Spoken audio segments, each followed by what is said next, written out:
I love a good avocado as much as you do.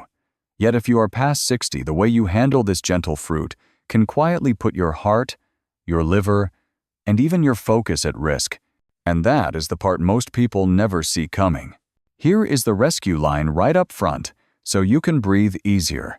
Keep the fruit cool, keep it raw, and keep your usual amount steady rather than swinging from none to plenty, because steady beats perfect when it comes to protection. After decades caring for older adults, I have noticed the harm comes from the habits around the avocado, the cut half that lingers on the counter long after dinner, the urge to chase a smoky crust under high heat, or the sudden decision to eat a lot more while taking a medicine that cares about vitamin K. Public health guidance encourages us to refrigerate cut produce without delay, so that microbes do not get a head start. Cardiology teams teach that people on warfarin do best when their vitamin K intake is consistent and their care team is kept in the loop. And nutrition scientists remind us that heat and air can turn tender heart-friendly fats into compounds your body does not love. None of this means you must give up a food you enjoy. It means you can enjoy it wisely. Chill the cut surface instead of trusting old tricks. Fold avocado into warm food once the heat has faded rather than over the flame. And if you take a blood thinner, choose an amount you can keep day after day and share that plan at your next visit. In a moment, I will begin a calm countdown through the mistakes I see most often, so you can keep what nourishes you and let go of what quietly drains you. And by the end, you will have a handful of simple moves you can start tonight without fear or fuss. I once thought that adding more avocado to a daily meal could only make life healthier. Yet time at the bedside has shown me the other side of that belief. Almost every older patient I have cared for has made at least one innocent slip with this fruit. And while the mistake looked small on the surface, its effect seeped quietly into the heart, the liver, and even the clarity of the mind. The avocado remains a remarkable ally. But the way it is cut, stored, cooked, or paired can change the story entirely. And after 60, the body does not forgive those slips as easily as it once did. Here is the part that should lift your shoulders. Every risk has a gentle answer. And with a simple shift in habit, you can keep the creamy goodness without letting it chip away at your health. That is why I will take you through these hidden habits step by step, from the ones people rarely question down to the single mistake that surprises even seasoned health lovers, and I will give you the quiet fixes my patients have used to protect their energy, their rhythm, and their independence. The fact that nearly all of us share these blind spots may sound alarming, yet I see it as hopeful, because it means you are not isolated, and it means the path back to safety is straightforward, like catching a faucet that drips through the night or flipping off a kitchen light you forgot to switch. One simple action can stop the loss and preserve the strength you want to hold on to. I remember the first time I mentioned to a group of older friends that there were real mistakes hidden in the way we enjoy avocados, and the look they gave me was almost disbelief, as if I had just told them the sun might not rise tomorrow.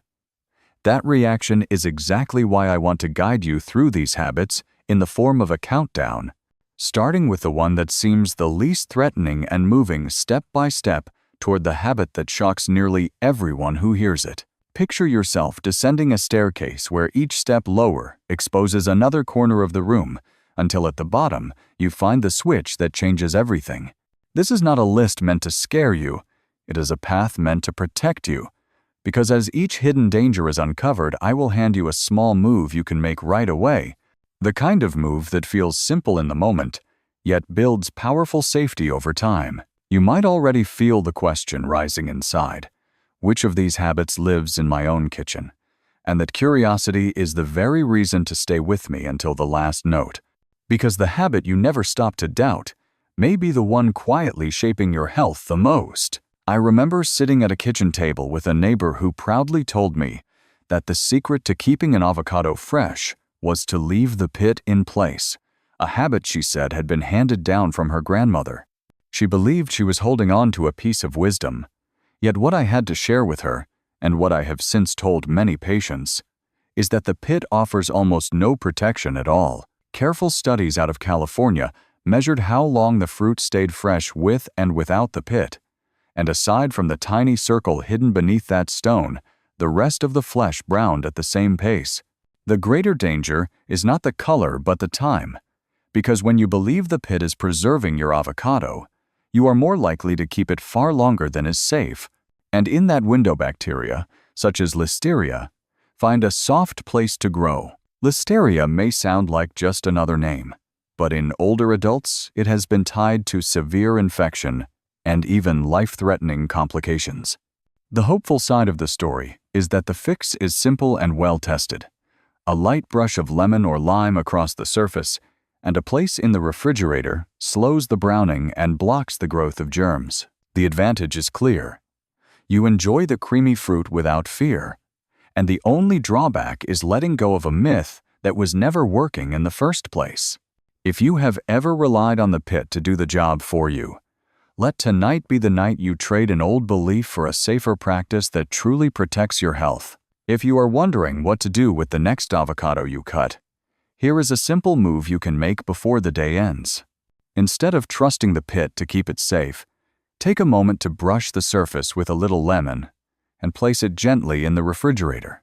That one quiet choice offers more real protection than the pit ever did, and it gives you the ease of knowing that when you return the next day, the flesh will still be fresh and ready. I have seen patients smile with relief when they try this for the first time, because it turns an old worry into a feeling of control. Give it a try tonight, and let tomorrow morning show you how a small act can carry real peace of mind. I remember a patient in his late 60s who had lived with a heart valve repair and stayed perfectly steady on his blood thinner for years. His numbers never wavered until the day he decided to add avocado to his meals every single afternoon, a choice he thought could only be healthy. Within a short span, his balance collapsed, and he suffered a stroke that shook not only his body but his trust in food. The problem was not the avocado as a fruit, but the sudden rush of vitamin K it carried, a nutrient that tells the blood to clot, the very opposite of what his medicine was meant to do. A medium avocado can carry close to a quarter of the daily need for vitamin K, and when that enters the diet without warning, the medicine cannot keep pace. The danger is clear, yet the answer is not to banish avocado, but to keep your intake steady and to keep your doctor informed. When your care team knows your habits, they can shape your dose, and in some cases they can move you to a newer medicine that is not influenced by vitamin K at all. The strength of this approach is that you still enjoy the creamy fruit you love without risking clots, while the only drawback is the need to stay consistent and honest about what you eat, which in truth gives you more freedom, not less. I often tell my patients it is like walking a dog on a leash.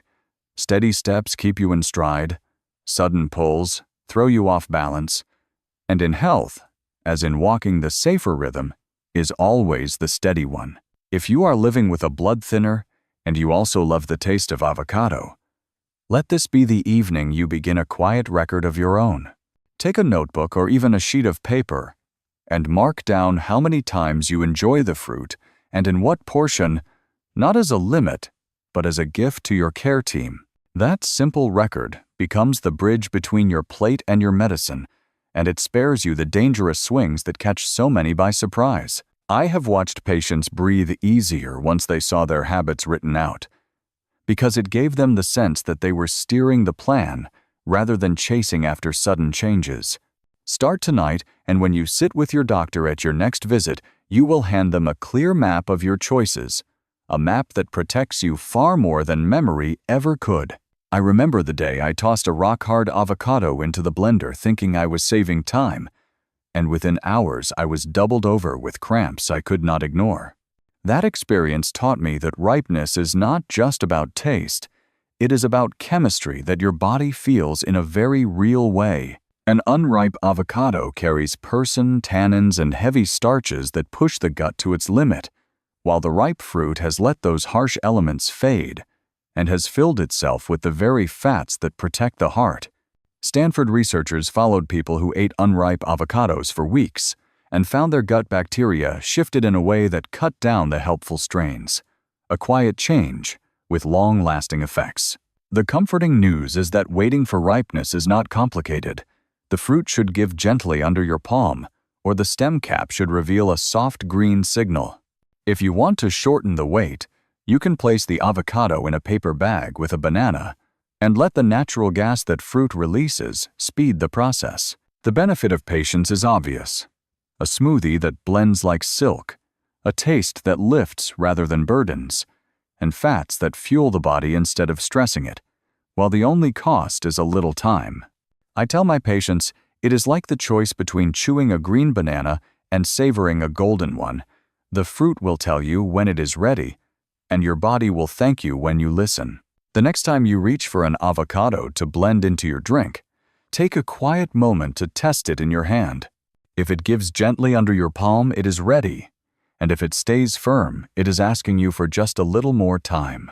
That pause is worth it, because it spares you the discomfort that so many mistake for a weak stomach, when in truth, it is only the fruit arriving too early. I have watched patients turn a pattern of cramps into evenings of ease, simply by honoring that gentle check before cutting. Make it part of your tomorrow, and let your body reward you with calm instead of complaint. I still remember the urgency in a colleague's voice when she told me that a young nurse had collapsed after sharing guacamole during a late shift. She had long known she was allergic to latex gloves, yet she never thought the same proteins that troubled her hands could hide in a fruit she loved. Within minutes, her lips swelled, her chest tightened, and her blood pressure fell. A terrifying cascade we later confirmed was triggered by avocado. In medicine, we call this latex fruit syndrome, a cross-reaction where the immune system mistakes the proteins in foods like avocado, banana, and kiwi for latex itself. Research has shown that more than half of those who react to latex will face some response to at least one of these fruits, and the spectrum runs from a mild itch to life-threatening anaphylaxis. The lesson is sobering, but it is not meant to frighten you away from the table. It is meant to remind you that awareness gives you control. If you carry a latex allergy, speak with your doctor about food testing, read labels with care, and ask about ingredients before dipping into a shared bowl. The gift of this vigilance is confidence, the comfort of enjoying meals without guessing, and the only real cost is a habit of staying alert, a habit that soon feels as natural as buckling a seatbelt. I often tell my patients to think of it like carrying a flashlight through a dark hallway. The moment you shine the beam, the path is safe. If latex is already a part of your medical story, let this evening mark the start of a safer path. Speak with your doctor about testing foods so you know which ones truly welcome you and which ones may turn against you. And if a reaction shows up, be sure to keep the rescue medicine close. I have seen the look of calm in patients who carried an auto-injector in their purse or pocket because that small tool gave them the freedom to sit at a table without dread. Make that choice now, so the next time you reach for a dip or a slice, you bring not fear, but the quiet confidence that you are ready. I will never forget the day a 26-year-old woman sat in my office, doubled over from weeks of abdominal pain, and the answer turned out to be hidden in her blender. She had followed a popular video that praised avocado pits as a hidden superfood, so she dried them, crushed them, and drank them with her breakfast shakes. Instead of more health, she ended up with a perforated intestine and an emergency stay in the hospital. The truth is not glamorous. The pit carries persin at levels far beyond what the flesh contains, a compound that can poison the gut and place strain on the heart.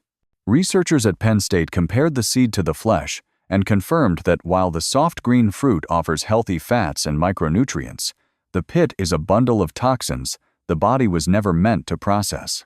The internet loves to wrap danger in the language of wellness, but your body deserves better than a risky trend. The hopeful part is that you do not have to waste the pit.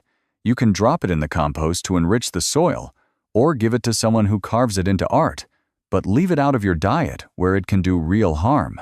The benefit is clear. You keep the taste and the protection of the fruit itself, while the only drawback is saying no to a fad that never had your health in mind. I often tell my patients to picture biting into a peach stone. The flesh was made for you, the seed was not, And the same truth holds with avocado. If a headline or a video tempts you to crush an avocado seed for extra health, let that be the moment you give the pit a different destiny.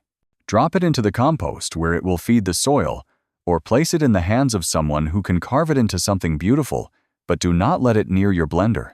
I have seen patients breathe easier once they left that fad behind, because the simple act of discarding the pit was a way of choosing strength over risk. Try it the next time you slice an avocado, and notice how good it feels to enjoy the fruit itself while knowing you have kept danger out of your glass. I remember sitting in front of the television watching a chef toss thick avocado slices into a pan that smoked with heat, and the audience clapped as if they were witnessing a breakthrough.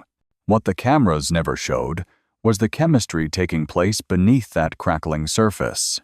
The very fats that make avocado a gift to the heart when eaten raw begin to splinter under high flame, releasing aldehydes that tax the liver and acrylamides that researchers have tied to cancer risk. Scientists at Cornell traced how these compounds rise as the temperature climbs, and the European Food Authority has echoed the warning that regular exposure builds harm silently over the years. The loss does not end with toxins, it extends to the nutrients themselves, because the fragile oils and vitamins that you hoped would nourish you are stripped away by heat. The hopeful truth is that you do not need the pan to enjoy avocado at its best. You can fold it into pasta after it has cooled, spoon it over warm rice once the steam has softened, or savor it fresh on its own. The strength of this choice is that you keep the creamy texture, the subtle flavor, and the heart-friendly oils, while the only sacrifice is the fleeting spectacle of watching it sizzle. I often compare it to butter left too long in the sun, smooth and nourishing at first, but quickly turned into something the body cannot welcome. And that is why I tell my patients to let avocado stay cool and gentle, just as nature designed it. The safest and most satisfying way to hold on to what avocado truly gives you is to enjoy it in its natural state, or to invite it into a dish once the steam has drifted away. I often scatter slices across a bowl of rice that has cooled to comfort, or fold chunks into pasta that has rested just long enough for the heat to soften but not scorch. On summer evenings, I mash it into a crisp salad, or spread it across bread where its creaminess needs no flame to shine. Sometimes I pair it with roasted vegetables after they have left the oven and cooled, and in that gentle mix the flavors lift each other rather than fight. The strength of this practice is that the tender fats and vitamins remain whole, carrying their promise of heart support and steady energy, while the only trade is a little patience as you wait for the right moment. Yet that pause turns out to be a gift, because it transforms eating from a hurried act into a mindful choice, like welcoming a friend at just the right time, never too soon, never too late, always just right. As I reflect on the path we have walked together, I am reminded that avocado remains one of nature's most generous gifts. Yet, like any gift, it can bless or burden depending on how we choose to use it. I have cared for patients who found renewed strength and steadier hearts when they learned to enjoy it wisely. And I have also seen those same hearts stumble when small mistakes slipped in unnoticed. The lesson is not to push avocado away, but to meet it with respect. Because even a single careless habit can quietly erode the very health you hope to protect. The reassuring truth is that every mistake has its counterstep, and by recognizing them, you have already placed yourself ahead of danger. I often tell my patients to think of avocado as a trusted companion, one that will walk beside you if you treat it with care, but can weigh you down if taken for granted. The strength of this awareness is that you carry the power to enjoy what is good without falling into harm, and the only cost is a touch of mindfulness, a habit that grows lighter each day you practice it. My hope is that you leave this part of our conversation not with fear but with confidence, knowing that you can hold on to the comfort of a food you love while letting go of the risks that never served you.